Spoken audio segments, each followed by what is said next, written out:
Assalamu alaikum dear students. Today our topic is mass of earth. How we can find the mass of earth by law of universal gravitation. This is center of earth and whole this is earth. This is mass of earth. From center to the surface of earth, this is radius of earth. Here a body is placed on the surface of earth whose mass is m naught, mass of object.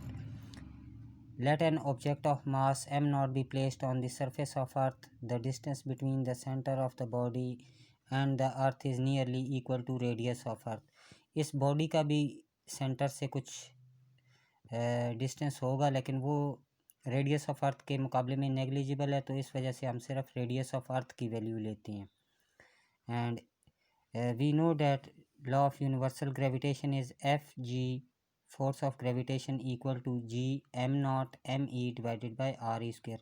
ये हमने मास of object और मास of अर्थ लिया है.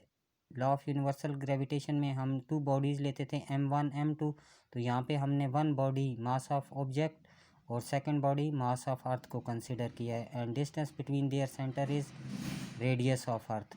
तो ये law of universal gravitation की mathematical form है in case of earth.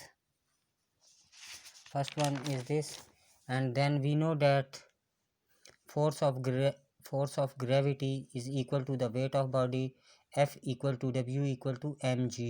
तो m naught g mass of object, ये भी फोर्स की वैल्यू है और पिछली इक्वेशन भी फोर्स की वैल्यू थी. तो comparing equation 1 and 2, m naught g equal to G M naught M E divided by R E square. M naught इस इक्वेशन में भी है, एम नॉट इस इक्वेशन में भी है, तो ये बोथ साइड्स पे m नॉट है, ये कैंसिल हो जाएगा, तो g की वैल्यू आ जाएगी G M E divided by R E square. हमने फाइंड करना है mass of earth. Mass of earth इधर रहने दें, ये आर ई स्क्वेयर इधर डिनोमिनेटर में दूसरी साइड जाके जी के साथ मल्टीप्लाई हो जाएगी. एंड कैपिटल जी जो है ये इस पे डिवाइड हो जाएगा. तो मैस ऑफ अर्थ की इक्वेशन बन जाएगी g R E square divided by g. This is equation 5.3. If we know the value of small g which is 9.8 meter per second square, radius of earth 6.4 into 10 raised to power 6 meter, और universal gravitational constant 6.673 into 10 raise to power -11 newton metre square पर KG square. अगर ये three values हम put कर लें तो we can find the mass of earth.